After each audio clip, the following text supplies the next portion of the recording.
Assalamualaikum warahmatullahi wabarakatuh. Selamat pagi semuanya. Oke, eh, baik saya Doralina Syawkinahati. Saya di sini akan menjelaskan mengenai politik dan strategi nasional.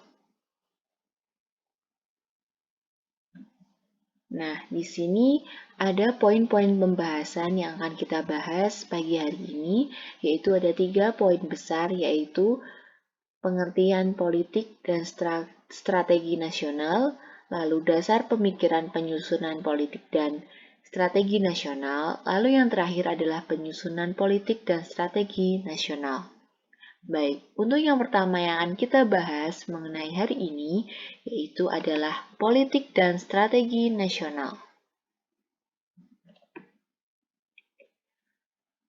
Kita akan bahas yang pertama adalah politik. Jadi, politik itu berasal dari bahasa Yunani, yaitu politheia, yang akar katanya berasal dari polis, yang memiliki arti yaitu kesatuan masyarakat yang berdiri sendiri, yaitu negara.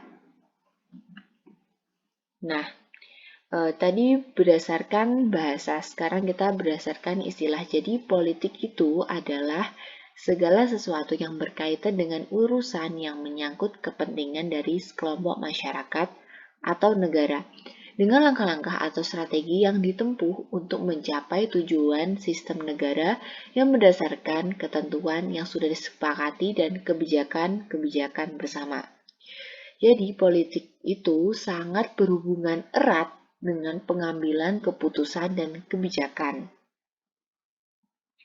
Ini disebabkan karena politik itu selalu berhubungan dengan kepentingan umum, di mana menyangkut proses penentuan tujuan negara dengan cara melaksanakannya. Jadi, pelaksanaannya itu memerlukan kebijakan-kebijakan yang menyangkut pengaturan, lalu pembagian, dan alokasi sumber-sumber yang ada seperti itu. Menurut Sumarno, DKK pada tahun 2005, politik itu juga membicarakan 5 aspek. Yang pertama adalah negara. Jadi negara itu adalah organisasi dalam suatu wilayah yang memiliki kekuasaan yang tertinggi yang ditaati oleh rakyatnya. Lalu aspek yang kedua adalah kekuasaan. Jadi kekuasaan itu adalah seseorang atau kelompok yang mempengaruhi tingkah laku seseorang atau kelompok lain yang sesuai dengan keinginannya. Yang perlu diperhatikan ialah bagaimana kekuasaan itu diperoleh dan bagaimana mempertahankan dan bagaimana melaksanakannya seperti itu. Lalu untuk aspek yang ketiga adalah pengambilan keputusan. Jadi pengambilan keputusan ialah aspek utama politik. Perlu diperhatikan siapa yang mengambil keputusan dan untuk siapa keputusan itu. Seperti itu. Lalu kebijakan khusus. Jadi kebijakan khusus adalah kumpulan keputusan yang diambil oleh seseorang atau kelompok politik dalam memilih tujuan dan cara mencapai tujuan tersebut. Lalu yang terakhir adalah distribusi. Jadi distribusi itu pembagian nilai-nilai atau values dalam masyarakat. Jadi nilai itu, apa sih yang dimaksud dengan nilai dalam distribusi ini? Jadi nilainya adalah sesuatu yang diinginkan atau yang penting. Jadi harus dibagi secara adil. Kita masuk yang selanjutnya adalah pengertian strategi. Jadi strategi itu berasal dari bahasa Yunani yang diartikan sebagai the art of general atau seni seorang panglima yang digunakan dalam peperangan. Dalam abad modern, pengertian strategi itu digunakan secara luas yang diartikan sebagai seni dan ilmu yang menggunakan dan mengembangkan kekuatan untuk mencapai tujuan. Lalu kita menggabungkan, tadi kan politik dengan strategi, sekarang kita penggabungan yaitu politik nasional dan strategi nasional. Jadi politik nasional itu adalah asas, haluan usaha, serta kebijaksanaan negara tentang pembinaan. Jadi pembinaan itu berupa perencanaan, pengembangan, pemeliharaan, dan pengendalian, serta penggunaan kekuatan nasional untuk mencapai tujuan nasional. Lalu strategi nasional. Jadi apa yang dimaksud dengan strategi nasional? Jadi cara melaksanakan politik nasional dalam arti mencapai sasaran dan tujuan yang ditetapkan oleh politik nasional. Seperti itu. Nah, kita masuk poin yang kedua yaitu dasar pemikiran penyusunan politik dan strategi nasional. Jadi sama seperti halnya landasan politik dan strategi nasional. Dalam penyusunan politik dan strategi nasional perlu memahami pokok-pokok pikiran yang terkandung dalam sistem manajemen nasional yang berlandaskan ideologi Pancasila, lalu Undang-Undang 1945, Wawasan Nusantara dan Ketahanan Nasional. Di dalamnya terkandung dasar negara, cita-cita nasional, dan konsep strategi bangsa Indonesia. Jadi, dari 1, 2, 3, 4 hal tersebut yaitu ideologi Pancasila, Undang-Undang Dasar 1945, Wawasan Nusantara, dan Ketahanan Nasional sebagai rangka acuan dalam penyusunan politik dan strategi nasional, karena di dalamnya itu terkandung dasar-dasar negara, lalu cita-cita nasional dan konsep strategis bangsa Indonesia.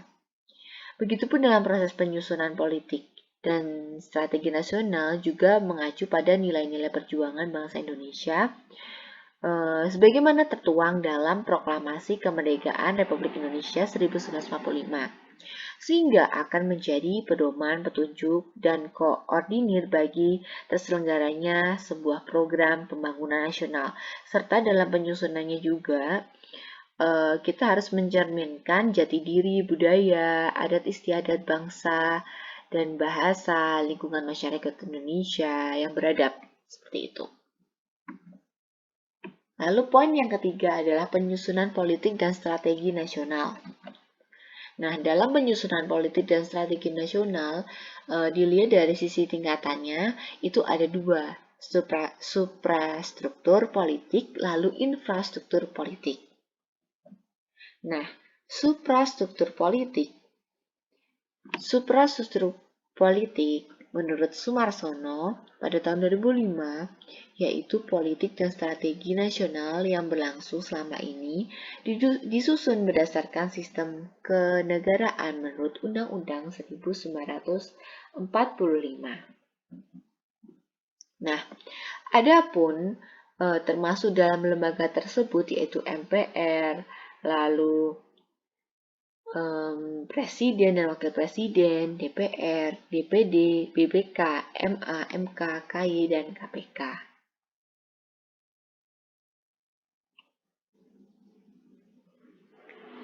Ini adalah struktur kelembagaan dari NKRI, di mana yang paling atas adalah UUD 1945. Lalu jajaran pemerintah dan lembaga-lembaga jajaran pemerintah dan lembaga dalam UUD merupakan suprastruktur politik. Jadi seperti ini BPK, DPR.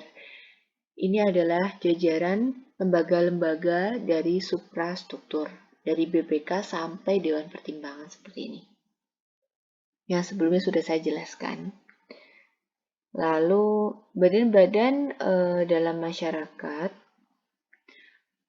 memiliki tugas atau kewajiban.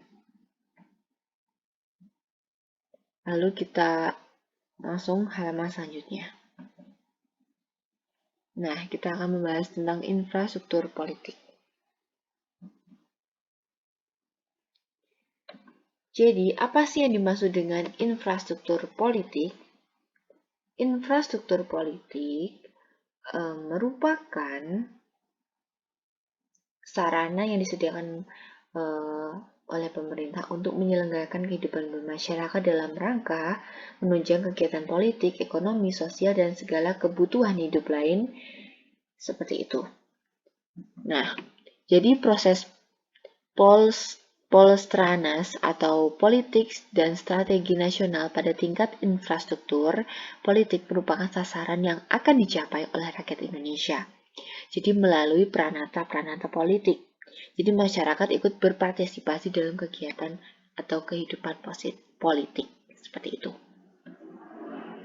Nah, jadi ada lembaga-lembaga yang ada dalam masyarakat disebut infrastruktur politik yang mencakupi peranata politik, yaitu ada seperti halnya partai politik, lalu organisasi masyarakat, media massa, lalu kelompok kepentingan atau interest group, lalu yang terakhir adalah kelompok penekan atau pressure group. Seperti itu. Nah, dalam era reformasi saat ini, masyarakat memiliki peran yang sangat besar dan sangat penting dalam mengontrol pelaksanaan Polstranas. Karena, yang pertama, semakin tinggi kesadaran masyarakat berbangsa dan bernegara. Lalu yang kedua, semakin terbukanya akal dan pikiran untuk memperjuangkan haknya. Lalu yang ketiga, semakin meningkatkannya kemampuan untuk menentukan pilihan dalam pemenuhan kebutuhan hidup. Lalu yang selanjutnya adalah semakin tinggi tingkat pendidikan. Lalu yang terakhir adalah semakin kritis dan terbukanya masyarakat terhadap ide baru. Nah, dari materi ini saya mendapat research dari Sulaiman MA 2016 Pendidikan Kewarganegaraan untuk Perguruan Tinggi Banda Aceh Bena. Terima kasih. Apabila ada pertanyaan bisa langsung dikirim di grup WA. Have a nice day. Thank you very much guys. See you. Wassalamualaikum warahmatullahi wabarakatuh.